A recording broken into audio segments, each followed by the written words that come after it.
This is Dawn Michelle from Makeup a Breakup blog, and as you may know, if you are a regular at my channel, I do tend to be a supporter for indie brands. An indie brand here that was formerly of Etsy, but apparently they've gotten big enough and they are branching out beyond Etsy. And the brand is called Pretties For Your Face, and this is their business card. I love the design on there. It's whimsical yet a little bit dark. And I just recently ordered something from their website, and it came in this cute packaging. I don't know if you can see that there. It has like a pineapple on it, really cute. And I got a nice little card from the owner, and it says thank you. Her name is Meg, which I like that very much. So the makeup I have here from Pretties For Your Face is an eyeshadow palette that is called Thank You For Being a Friend. Now, if you're a fan of the Golden Girls television show, then you know what I'm talking about. I did a double take. I said, oh, there's a fan out there that loved the Golden Girls and came out apparently with an eyeshadow palette inspired by the TV show and by the 4 women who starred on the show.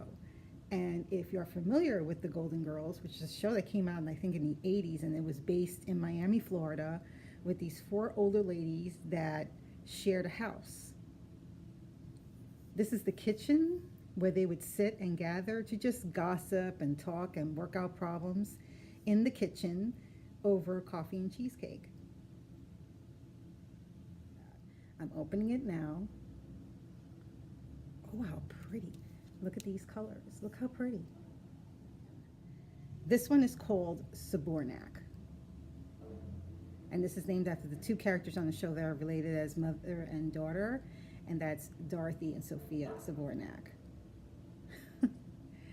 The next one here is called Sicily, and that's the town that the mother, Sophia Sabornak, would always talk and recount of stories of how things were when she was a young girl in Sicily. This beautiful baby pink color is called St. Olaf, which is the town that another character on the show, Rose, came from.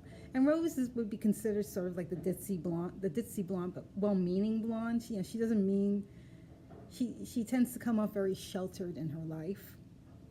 She came from a very small, isolated village somewhere, and she always tells very weird stories about their common sense kind of thinking and small town thinking, and it's the butt of a lot of the jokes on the show, along with the being raised in Sicily jokes. The next one, this lovely, beautiful it looks like blue, but it's actually like a blue-green, and it has kind of like a tint to it. This one is called Southern Belle, and this is named after the character Blanche, who is she's the one that she hustles. She is the one that always is chasing the men and is always dating, and she really is always talking about and putting Notch on her bedposts, and so they crack jokes about her and her loose ways. And then finally, last but not least, and she is a Southerner, and she speaks with a Southern accent. And finally, there is Pussycat, which is the name that Mother Sophia calls her daughter Dorothy. That's her nickname for her. So these are the colors here. I'm mindful of the fact that these colors in the middle are very 1980s Miami retirement home looking kind of colors, in the sense that these are the colors of the show. Miami in the 1980s was about pastels, bright pastels in pink, blue, and yellow, and these were it. So I'm dying to try these.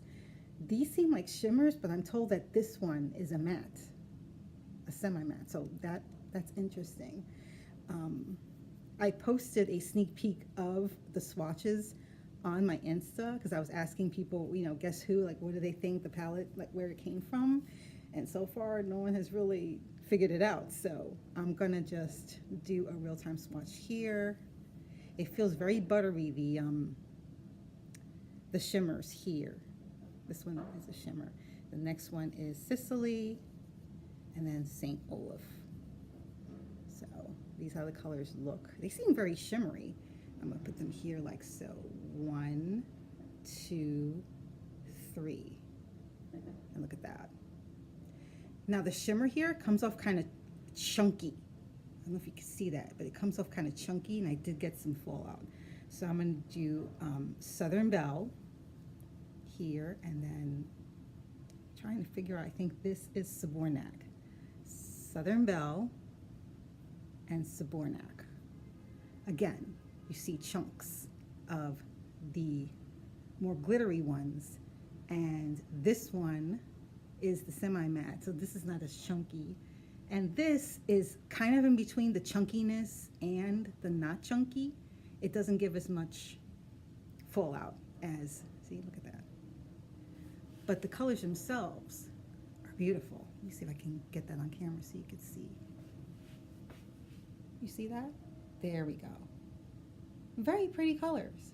I would say these are accent colors. This is not, I don't believe this is something that you could wear every day, like to go to the office type of thing. This is definitely something you can wear as an accent color or mix it with other colors from other palettes. I'm dying to try this yellow, and that yellow is gorgeous, and this pink is beautiful. I'm not sure about these shimmers. I think you may need, in order for them to stay on, because they come off easy, I would use some sort of gel primer for the eyes, that's special for glitter or glimmers like these, so that they can stay on, because I have a feeling that they won't, they'll just fall off. As a matter of fact, let me try this, look. They're very packy. So, you see what I mean? So, and that was with a light hand.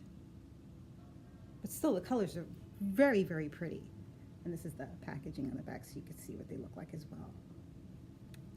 The packaging is simple, you know, it's not fancy or complex, and I noticed that it does have a space, it has a mirror, which is nice, and it also has a space for an applicator, which did not come with the set, just so you know.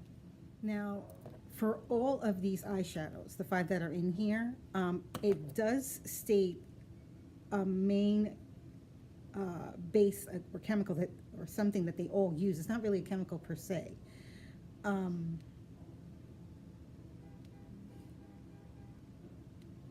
There's a product in here called Fractionated Coconut Oil, or FCO. Apparently it's a process involved in making it. It's chemically broken down, like the coconut oil is chemically broken down into its constituent fatty acids and glycerol. So it seems like it's broken down to almost its base level self. It's off a site that's hebebotanicals.co.nz, and it continues. These fatty acids are then separated from each other by fractional distillation and used commercially. For example, the lauric acid, which makes about 50% of the total coconut oil fatty acids, can be used to make the synthetic detergents sodium lauryl sulfate and sodium laureth sulfate. But what are they going to do with the remaining acids and the glycerin, fatty acids and the glycerin? One answer is to react them back together, esterification, to make synthetic triglycerides, manufactured oils. By reacting the caprylic and capric fatty acids with glycerin, we get what is known as fractionated coconut oil. Fractionated because it was made through a process of chemically breaking up, fractionating the coconut oil, and then fractionally vacuum distilling the fatty acids to separate them before recombining them into FCO. It is also called caprylic capric triglyceride, which is its chemical description. So that's very interesting. So this is just for your own. It says that they're saturated, no double bonds in their carbon chain. So FCO is a fully saturated oil. This makes it very stable and resistant to oxidation and rancidity, meaning it doesn't go bad, giving it a very long shelf life. The fairly short medium chain fatty acids make it a light, non-greasy oil that readily absorbs into the skin, in part due to the shortness of the fatty acids chains and the good skin penetration some people may find in a skin irritant. So is it natural? That's the question. And I want to put that out there. It says here, no, not in the sense that it is made by a complex, no, not in the sense that it is made by a complex industrial process that chemically breaks coconut oil down and then reconstitutes some of the fatty acids into a new manufactured triglyceride oil. Meaning that in order to get like this, it has to be man-made in that respect that we have to, we separate it and then we reconstitute it back together. I'm going to use this beautiful, beautiful pink as for starters. And there is pigmentation. And I'm just going to put it around the eye.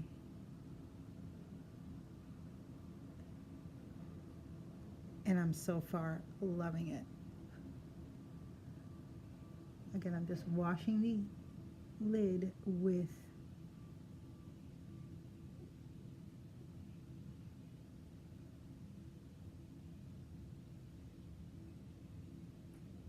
it's a lovely soft pink, and that was just going in once with it. Now I'm going a second time into it, this time into the crease of the eye and above it, just spreading it out, spreading the love.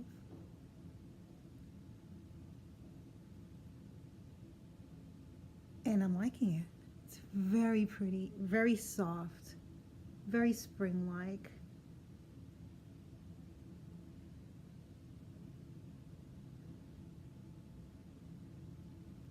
I want to add a little bit of this yellow just to see.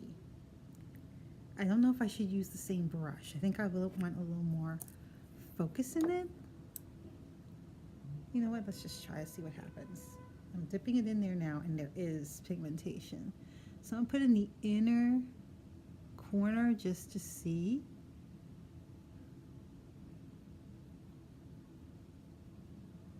Ooh, that is pretty.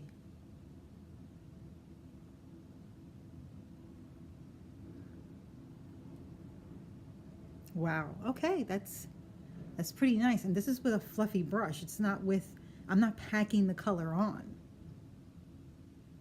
Now these I suspect, this one I suspect, and these two are gonna be pretty darn bright. So I really don't want to incorporate too much. I don't know how dark this will be to put at the ends. I'm like a little scared, but let's see. Wow, okay, and I'm using my finger for this.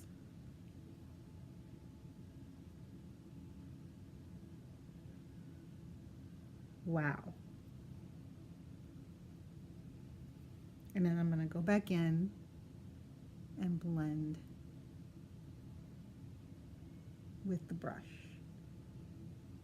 Just because that blue is gorgeous, but it's kind of like a pastel-like color, and I'm not really looking to get all the pastel going on. I just want to give me a little bit of depth.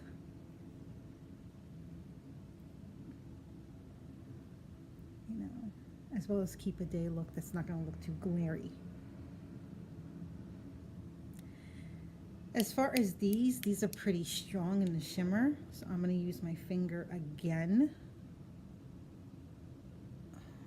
See, I'll just put a right tap on the top, maybe. Ooh. Wow, okay, that's pretty intense. Pretty intense. So again, I'm just gonna buff that out so it doesn't look too bright. What do you think of the look? Do you like? I am looking at myself and I'm going, I am pleasantly surprised that it's not overly glary. There is pigmentation, but it's blendable. You can tone it down. You can pack it ingredients on all 5 of the eye colors in the palette. They all start off with the first ingredient being mica. Let me know in the comments below what you think of this palette. Have you tried it yet? What do you think about it? Take care. Bye.